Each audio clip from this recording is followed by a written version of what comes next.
Hola, ¿cómo les va?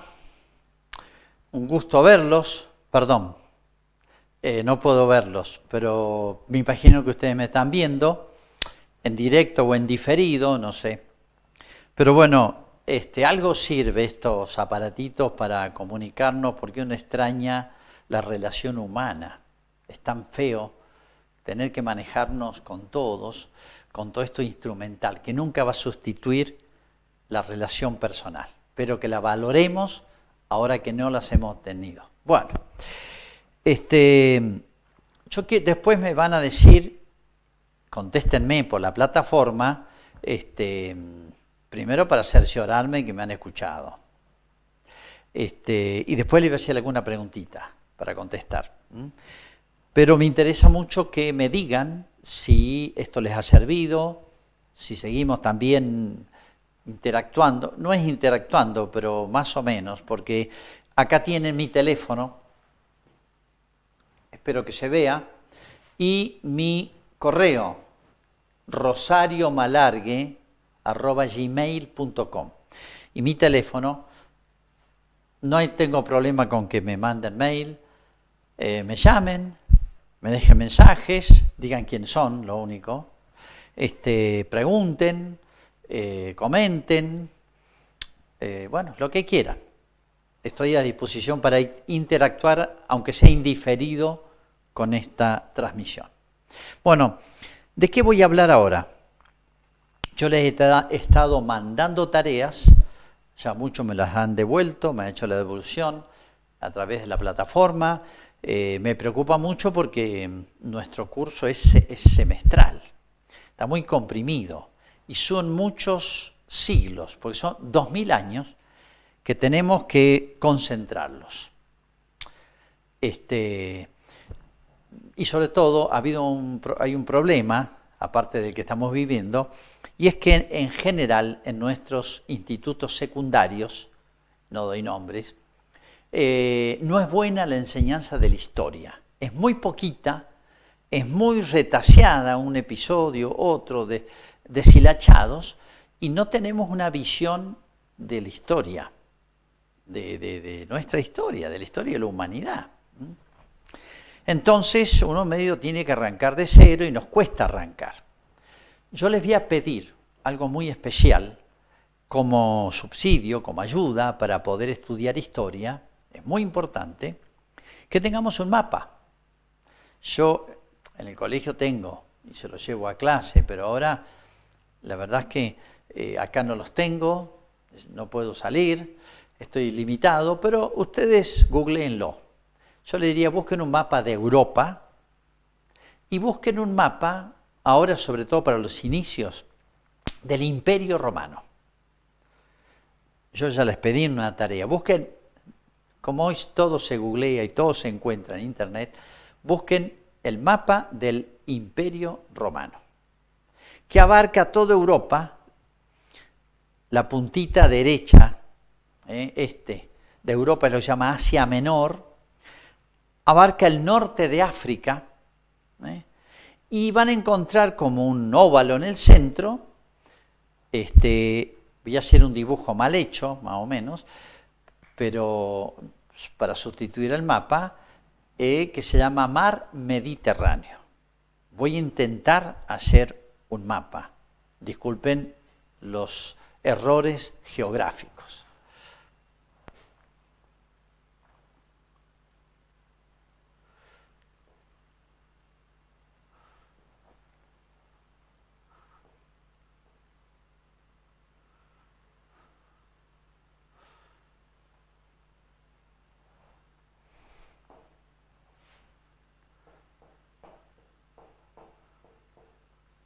África.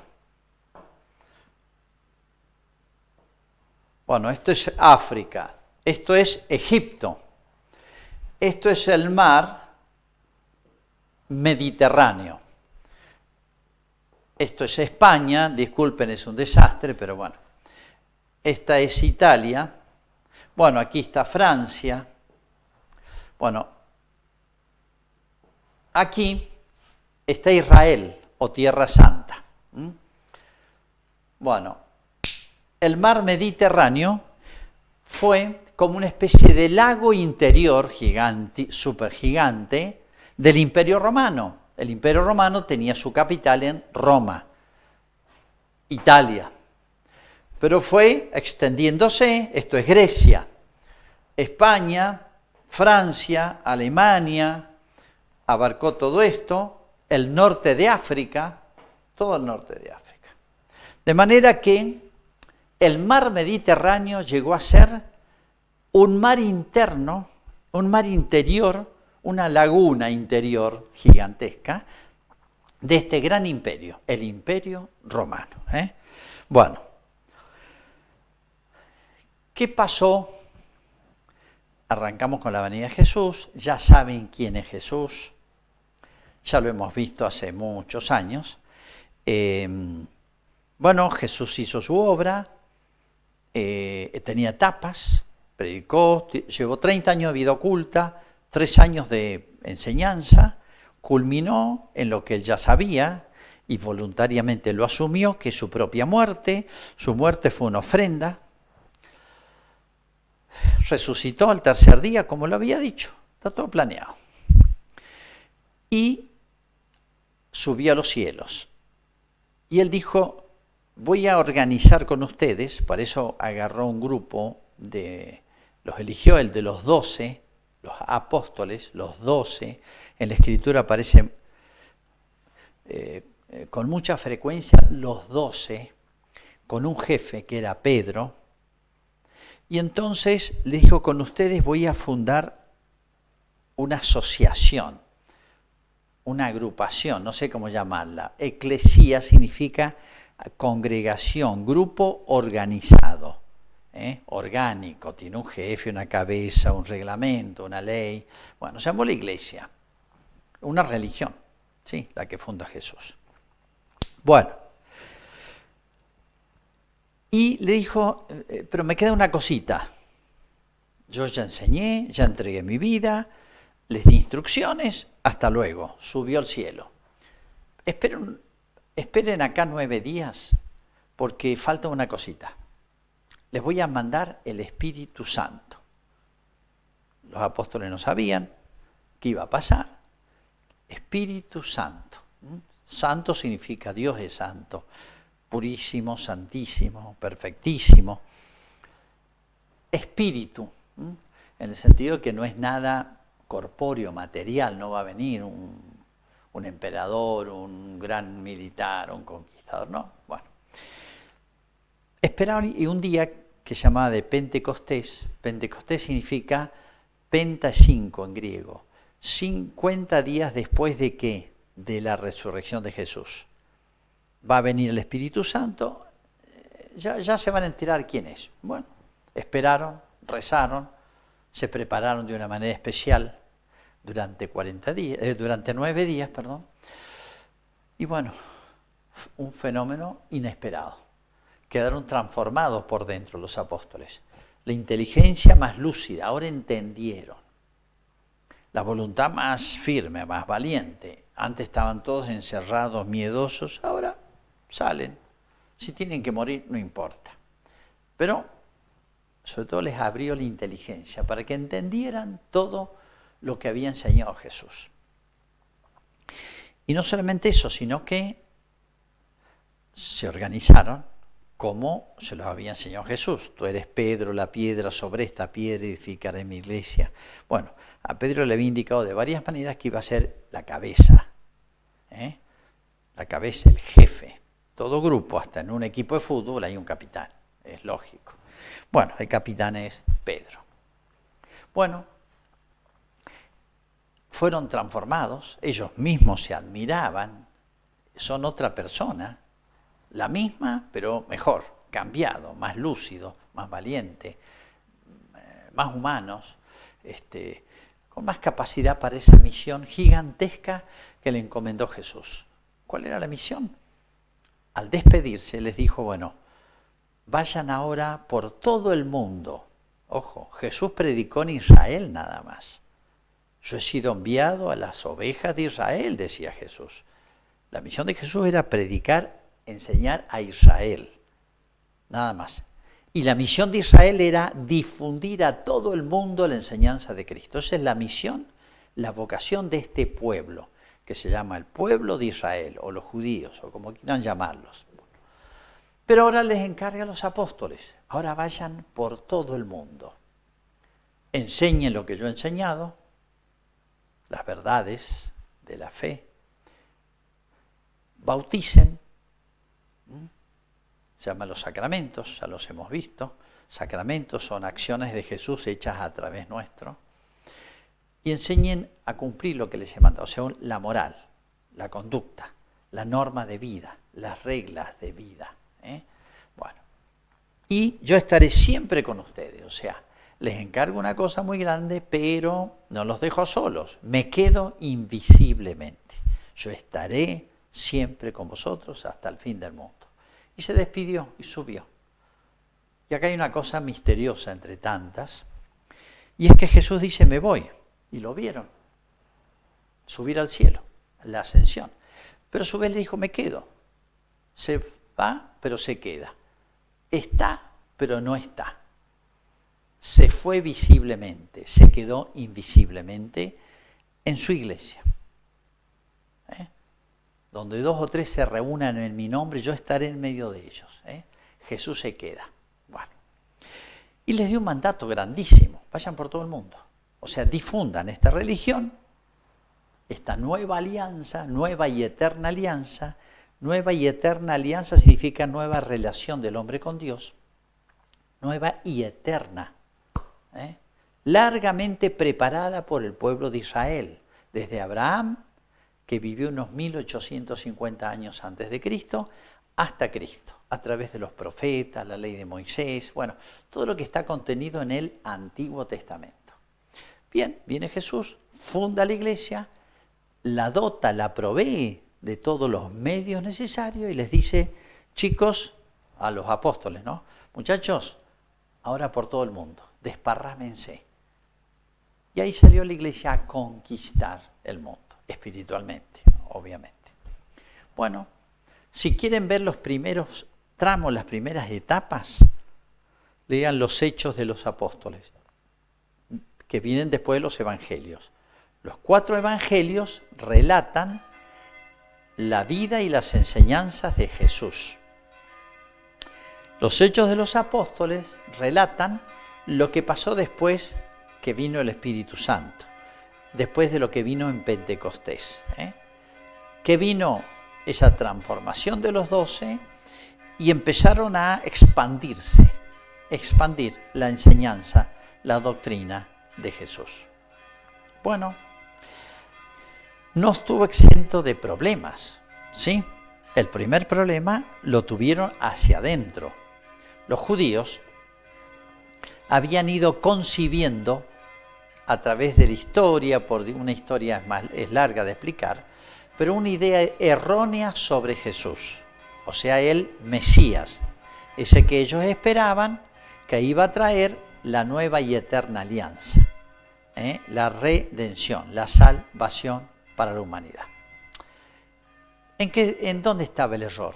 Que ellos esperaban y pensaban que ese Mesías iba a ser una especie de Alejandro Magno, una especie de superconquistador, una especie de emperador romano, que iba a tener un poder enorme, un talento enorme para hacer un ejército, para hacer conquistas políticas, militares, económicas, iba a dominar el mundo, todo el mundo le iba a traer sus riquezas, etc. Bueno, por eso los defraudó Jesús. Los defraudó Jesús y no lo mataron. Nada más y nada menos. Fue tremendo esto. Entonces, la primera dificultad, el primer problema que tuvieron los cristianos, con la verdadera idea de lo que quiso traer Jesús, era chocar contra los judíos. Como diciendo, ellos dicen que el Mesías ya vino, que era Jesús. No, mentira. Es un falso Mesías, es un falso profeta Jesús. Por eso lo matamos. Y no queremos que se difunda esto. Entonces los judíos, sobre todo el fariseísmo y el otro grupo eran los saduceos, emprendieron una guerra contra los cristianos. Si antes la habían hecho con Cristo, y basta leer los evangelios para ver cómo se opusieron a Cristo y lo llegaron a odiar a Cristo, a pesar de que Jesús, qué mal hizo. Bueno, como iba contra sus ideas, sus proyectos, lo detestaron a Jesús. Ya lo mataron, no lo ven más, pero habrán dicho los judíos, lo matamos, pensamos que iba a desaparecer esta secta, pero resulta que está viva y se está difundiendo por todos lados. Y es más, hemos visto que Pedro, Juan, varios de los apóstoles han hecho milagros, igual que hacía Jesús. Y bueno, vieron que la obra de Jesús no estaba muerta, estaba viva y se difundía. Entonces, primer obstáculo, primera dificultad que tuvo la iglesia, de los propios judíos que habían matado a Cristo, ahora quieren matar la iglesia.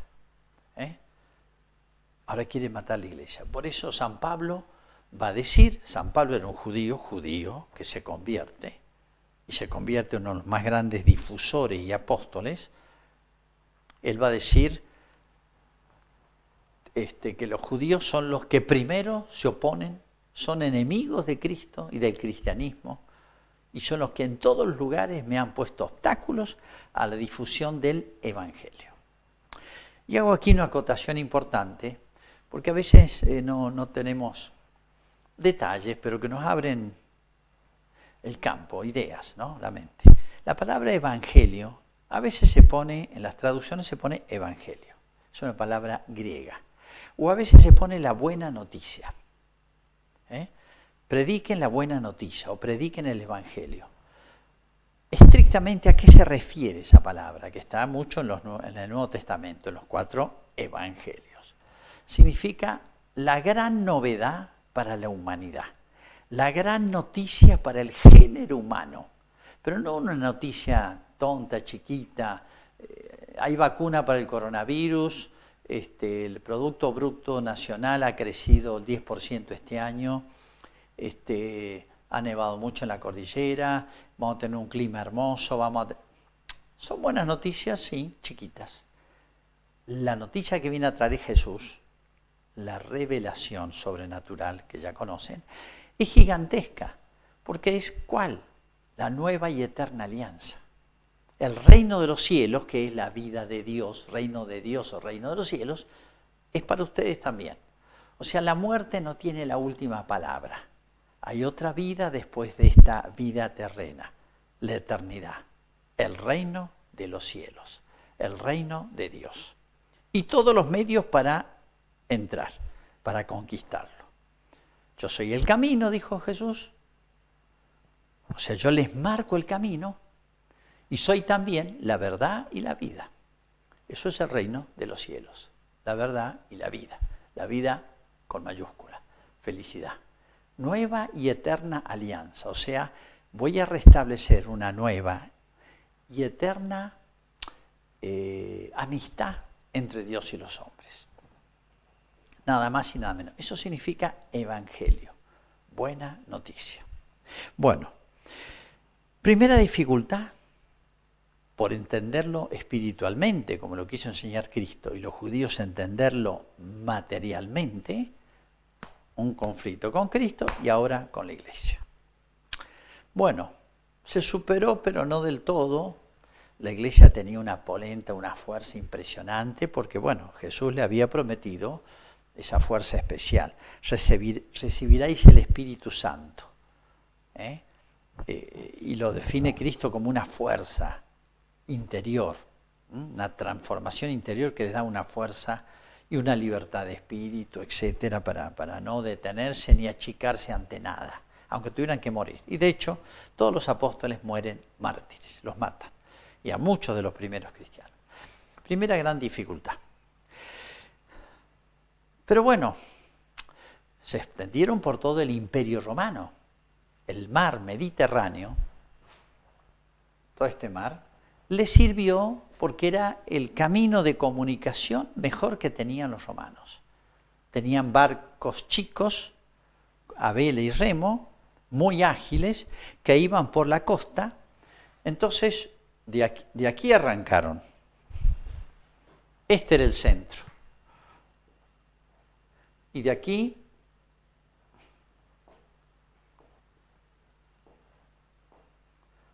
hasta España. Los apóstoles se extendieron por todos lados.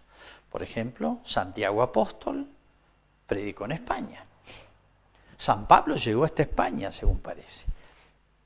Otros, el norte de África, Egipto, lo que es hoy Turquía, lo que es hasta la India. Dicen que llegó uno de los apóstoles llamado Santo Tomás. Todavía existen los cristianos de Santo Tomás en la India, para el otro lado, para atrás. Bueno, la fuerza expansiva del cristianismo fue imparable. Es la gracia y la fuerza de la gracia del Espíritu Santo de Pentecostés, lo que prometió Jesús. Primer obstáculo que vencieron los judíos. Pero bueno, desbordaron al pueblo de Israel, a los judíos, a los obstáculos de los judíos. Pero ¿cuál? Otro segundo problemita bastante grande, el Imperio Romano. El Imperio Romano era un imperio muy grande, como ven, muy organizado. Los romanos se destacaron y son como los fundadores del derecho. ¿Qué es el derecho? ¿Cómo se organiza la sociedad? Puede llamarse política si es la organización más grande, pero abarca la familia, el código penal de comercio, el ejército, todo lo que organiza un pueblo, una sociedad. Los romanos fueron unos genios, por eso el imperio perduró como más de 1000 años, asimiló muchos pueblos y bueno, tuvieron unas expresiones culturales extraordinarias. Bueno, pero tenía sus grandes fallas el Imperio Romano. Chocó con el cristianismo.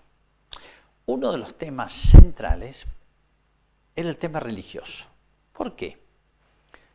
Raro, porque el Imperio Romano, como yo les dije, iba asimilando, por ejemplo, conquistó España, conquistó Francia, llamado la Galia.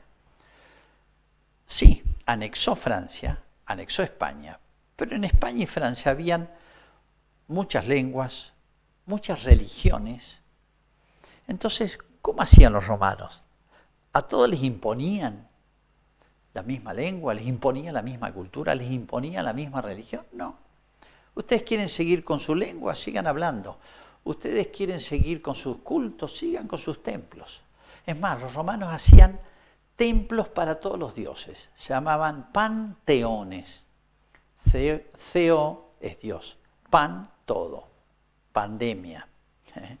Bueno, hacían templos, eran grandes constructores y hacían templos donde habían altares, 10, 20, 30, 50 altares, yo lo he conocido en distintos lugares, estos panteones, templos para todos los dioses. Y yo decía, bueno, hay muchos dioses, cada uno le reza a su Dios. Entonces, ¿por qué tuvo problemas con el cristianismo? Si Roma aceptaba todos los cultos. Hubieron varias razones, aunque los historiadores no están de acuerdo. El primer tema, tal vez el más claro y más duro, era este. Desde los últimos emperadores, y sobre todo por influjo de la cultura egipcia, Roma conquistó Egipto. Pero muchas ideas de los países conquistados iban a parar a la cultura romana. Ellos asimilaban todo. La cultura griega, bueno, algunas cosas buenas y otras no tan buenas. De Egipto trajeron una idea tremenda, nueva, no era romana antigua. Y era la siguiente: para los egipcios, digamos, el rey,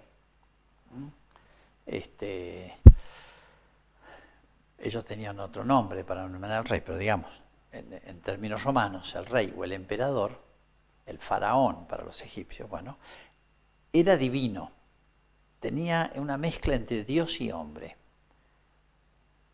Un falso concepto, ¿ven? Bueno.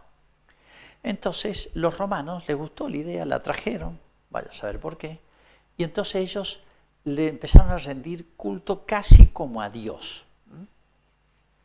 Casi como a Dios, al emperador. Y así como nosotros decimos, vamos a jurar la bandera, nuestros soldados o los chicos en la escuela juran la bandera, juran defender la patria. Los romanos era muy importante para ellos el patriotismo, era muy importante, era decisivo, y tenían que, sobre todo los pueblos nuevos, los hacían jurar fidelidad a Roma, al emperador. Les hacían jurar fidelidad. Entonces, ¿qué significaba si el emperador era Dios? Que tenían que tratar al emperador como si fuera divino y rendirle culto, porque en esta nueva idea se habían divinizado al emperador. ¿Qué decían los cristianos? No, el único Dios es el que está en el cielo, Cristo, es el Hijo de Dios, Dios verdadero. Por eso San Pablo dice, el único Dios, Kyrios, es Jesús. Nosotros no vamos a rendir culto a otros dioses y al emperador como a Dios no. Vamos a ser buenos patriotas, vamos a ser buenos y fieles y leales ciudadanos. Si somos soldados vamos a pelear por defender la patria, vamos a ser honestos en el trabajo, en el comercio, en la vida cotidiana. Vamos a ser buenos ciudadanos, pero no nos pidan que rindamos culto al emperador como a Dios. Roma consideró esto como una traición a la patria. Y es más, no quería rendir culto a ninguno de los dioses, porque los romanos permitían muchos cultos de los distintos pueblos que asimilaban. Pero ellos tenían sus dioses del imperio, y había que rendirle culto a los dioses del imperio. Los cristianos no. Somos buenos ciudadanos, vamos a ser los mejores, pero no nos pidan eso. Entonces Roma los consideró como ateos, como que no tuvieran Dios, porque para ellos era verdadero, el Dios es de ellos. Los considera como ateos o antipatriotas. Y esto tenía pena de muerte. Era el delito más grave, es traición a la patria y ateísmo. Y bueno, los ejecutaban. Tenían tremendas posibilidades. O ir de remeros hasta morir. Los barcos eran a remo y a vela. O ir a trabajar a las canteras, a las minas, a morir, que eran durísimo el trabajo, como pueden imaginarse. O simplemente los mataban, pena de muerte. Y había una manera de condenarlos a muerte en el circo romano. Cuando viene Cristo, Roma no está en su esplendor, está en su decadencia, empezó la decadencia de Roma. Y un signo de la decadencia de Roma eran los grandes espectáculos. De ahí viene la palabra dicha por un romano que cuestionaba esta política de los emperadores. Dice, ustedes para tener la fidelidad, la lealtad, el apego, el amor del pueblo, ustedes le dan pan y circo. Panem et circenses. La frase queda hoy, todavía se escucha. Estos tipos nos dan pan y circo. O sea, pan, comida, y circo, espectáculo. Y ya pueden hacer lo que quieran. Pan y circo. Bueno, en esta época de decadencia, uno de los grandes espectáculos, ¿cuál era? Sacrificar cristianos. ¿De qué manera? Para divertir al pueblo, en los grandes teatros. Edificios bellísimos, obras maestras de arquitectura, pero tremendo por el uso. Luchas de gladiadores. Si había un cristiano que tenía suficiente capacidad física, lo preparaban y lo hacían combatir a muerte. Era un espectáculo que le fascinaba. Vean la película El Gladiador. O combates con animales. O los echaban a los leones. Tenían leones hambrientos, ponían en el circo 10, 15 cristianos y le largaban las fieras. ¿Y qué hacían los animales? Se los comían. Y era un espectáculo. O si no, distintas maneras de matarlo. Con perros hambrientos, los destrozaban, los prendían fuego, les cortaban la cabeza, bueno, o los ejecutaban de 1000 maneras. O toros salvajes, para que los mataran a topazos. Bueno. El martirio. Durante 300 años, hasta el año 311, desde la época de Cristo hasta ese año, intermitentemente, no fue continuo, según los lugares también, pero se persiguió a los cristianos. O sea, prepararse para el bautismo y querer ser cristiano significaba arriesgar la vida. O sea, prepararse para el bautismo y para ser cristiano es prepararse también para la muerte. Cantidad de cristianos en todo el Imperio Romano murieron. Bueno, otros dicen que por otras razones se perseguía a los cristianos. Pero bueno, lo importante es esto, que Roma sacó una ley que aprobó el Senado y no se podía corregir, porque cuando se aprobaba una ley en Roma era intocable, hacía falta un gran consenso para poder cambiarla. Respetaban mucho la ley ellos, no la están cambiando todos los días. El cristianismo es religión ilícita, por lo cual aquel que profesa el cristianismo, si es denunciado por alguien, y en eso los judíos siempre los denunciaban, y no se retractaban, pena de muerte. Esa es la vida cotidiana de los cristianos de los primeros 300 años, 311. Tremendo. Pero bueno, ¿el cristianismo se asfixió, se ahogó, desapareció? No, creció más, se expandió. Murieron muchísimos, pero crecía. Es la fuerza de Pentecostés, es la fuerza del Espíritu Santo del cual le había hablado Jesús. Bueno, ¿qué elementos fueron de cohesión del cristianismo? Si usted lee en los Hechos de los Apóstoles, dice esto, que los cristianos vivían unidos, o sea, los vinculaba. Estaban unidos en la doctrina de los apóstoles, o sea, la enseñanza de Jesús, retransmitida por los apóstoles. La enseñanza de los apóstoles, la doctrina de los apóstoles, según las traducciones. Esto está en los capítulos 2 de los Hechos de los Apóstoles. En las oraciones, muchas oraciones tenían. En la fracción del pan, que es lo que se llamaba así, es lo que hoy llamamos la misa, la fracción del pan, la repetición de la última cena, de lo cual había hablado tanto Jesús en aquel discurso del capítulo 6 de San Juan: yo soy el pan vivo bajado del cielo, el que coma este pan vivirá para siempre. Recuerden, la última cena dijo: esto es mi cuerpo, tomen y cómanlo, esta es mi sangre, toman y bébanla. Es una manera espiritual de comer a Jesús. Bueno, y en la caridad,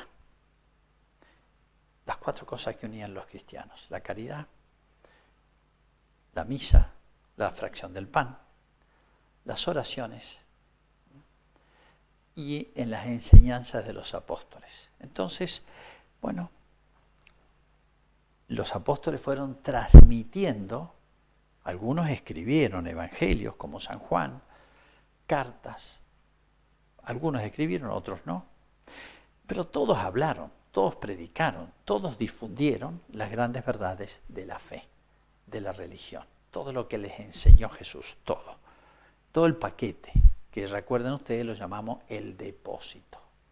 El depósito significa toda la enseñanza de Cristo. No es que yo elija esto me gusta, esto no me gusta, no, todo vale y tiene autoridad. No lo vamos a cuestionar. ¿Por qué? Porque lo enseñó Jesús. Tiene la autoridad de Jesús. Bueno, pero es natural que aparezcan personas, episcopos, obispos, que quieren no solamente enseñar oralmente, sino escribir, y entonces encontramos como una primera literatura o escritos cristianos que reflejan esta tradición, es decir, lo que Jesús les enseñó. Y encontramos una primera tanda de escritos o cartas de lo que llaman padres apostólicos, o sea, la primera literatura o escritos cristianos son todas cartas pastorales, muy prácticas, sencillas, donde transmitían la enseñanza de Cristo en distintos puntos. Están publicadas, se consiguen, se conocen, están recontraestudiadas y son fantásticas, hermosas, porque reflejan ese celo pastoral de los primeros cristianos, sobre todo los sucesores de los apóstoles, que eran los episcopos, obispos, que transmitían lo que le habían enseñado los apóstoles. Por eso se llama la tradición. Transmitir viene de tradición. Bueno, pero yo decía que después, tanto los judíos como los romanos empezaron a impugnar el cristianismo. Los judíos, por un lado. Los pensadores, filósofos romanos, por otro lado. Entonces el cristianismo respondió. ¿Cómo respondió? Con los escritos que se llaman escritos apologéticos. ¿Qué es una apología? Apología es una palabra griega que significa justificación o defensa. ¿Justificación y defensa de qué? De la religión que les enseñó Jesús. Porque los judíos ¿de qué le acusaban? Los cristianos enseñan, van contra la ley de Moisés, o sea, van contra todo lo que se enseñó por parte de Dios en el Antiguo Testamento. Esa era la gran objeción de los judíos. Respondían los cristianos, no. Nosotros somos los verdaderos intérpretes del Antiguo Testamento. ¿Recuerdan ustedes ese episodio de Emaús, donde dos discípulos, el día en que resucita Jesús, bueno, no sabían que había resucitado, sabían que había muerto. Llevaba 3 días en la tumba. Iban huyendo. Y los salió al paso Jesús, está contado por San Lucas, al final del Evangelio, y dice que Jesús le dice, ¿de qué hablan? Y de un tal Jesús. ¿Qué pasó? No, que lo mataron, fue un profeta, y nosotros estamos como defraudados. Entonces Jesús los retó y les dijo, les fue como recordando los textos de Moisés y de los profetas que hablaban de todo lo que iba a pasar. Y entonces ellos, entendieron. En otras palabras, que el cristianismo, esta fue la defensa de los cristianos, son los verdaderos intérpretes del Antiguo Testamento. En otras palabras, todo el Antiguo Testamento, enseñanzas, personajes, hechos históricos, figuras, son como un anticipo, una preparación a lo que iba a enseñar e instituir Jesús. Eso respondían a los judíos. En los escritos de apologética. Bueno, a los romanos. ¿Romanos qué decían? ¿Y esta religión tan rara que se comen un ser humano? Son caníbales porque lo comen a Jesús. Y empezaron a correr una gran calumnia, ridícula, nos reímos hoy, de que los cristianos mataban niños, le sacaban la sangre, lo mezclaban con harina y comían. Y esa era la fracción del pan. Bueno, el ser humano es capaz de todo, de todos los disparates. Bueno, se corrió esa calumnia, pero se corrió. Bueno, entonces estos apologetas o escritos apologéticos explicaban, no, lo que hacemos nosotros es esto. Es muy interesante porque les dio ocasión a los cristianos, y nos vino bien a nosotros, de dejar escritos. Entonces explican, no, la fracción del pan es esto. Entonces explican, es lo que hacemos, esto. Y está desarrollado lo que llamamos hoy la misa.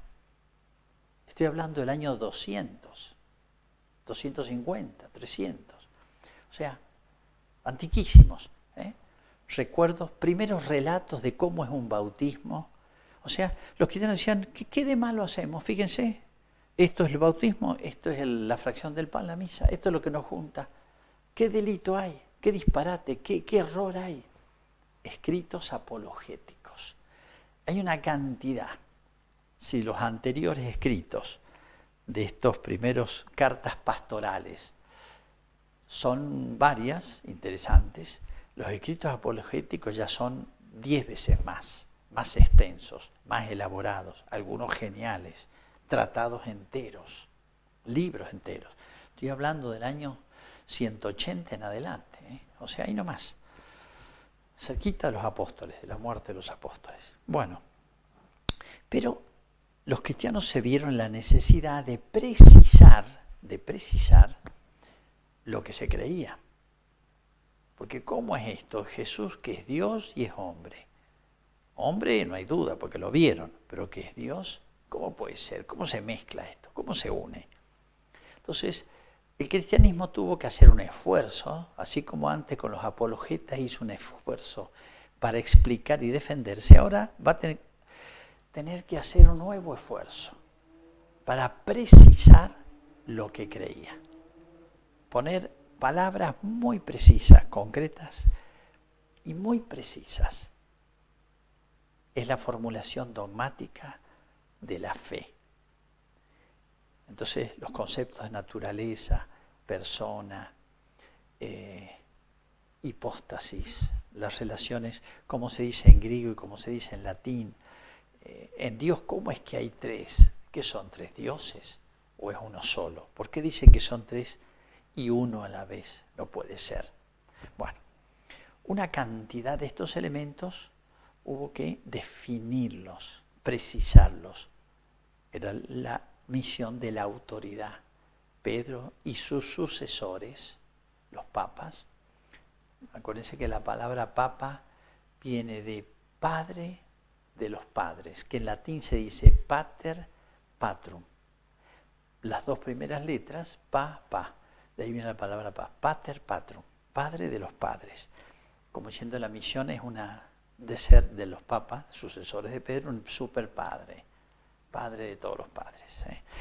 Bueno, fíjense, ante cada desafío, la fuerza del Espíritu Santo en la Iglesia respondía con los mártires ante la espada y la ley. A los judíos con la enseñanza de Cristo, que era continuación y culminación del Antiguo Testamento. Ante estas dificultades de cómo expresar todos estos misterios de la Trinidad, de Cristo, se puede decir con precisión, llamémosle filosófico-teológica. Y de ahí vienen los credos, porque creer el credo es una fórmula sencilla, fácil de aprender, que hay que explicarla, que hay que aprenderla y que hay que difundirla. Eso es el credo. Una síntesis de las grandes verdades, súper concentrado de lo que la Iglesia enseña, legado de Cristo. La Iglesia no puede agregar ni quitar nada, solo transmitir, defender, explicar, difundir, pero no cambiar nada. Bueno, no vamos a extendernos mucho más, simplemente quería hacer como una síntesis. Yo les pido, les recomiendo que esto lo vean en un mapa. Muchas Biblias traen mapas, viajes de San Pablo. Entonces uno ve el mapa, un poquito más se da más idea, porque la historia significa espacio y tiempo. Así que esto va pasando, pero hay que ver en qué lugares. Y yo les voy a dejar, comuníquense conmigo, mi teléfono, mi correo electrónico, llámenme, déjenme mensajes, digan quién son, porque yo no los tengo registrados todos, por correo, por donde quiera, llamada de WhatsApp.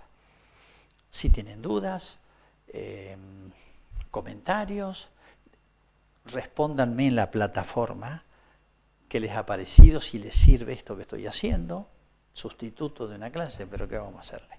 Ya nos juntaremos a comer un buen asado, unos tallarines caseros, o lo que quieran. Me gustaría dejarles una pregunta para que ustedes me la respondan con sus propias palabras.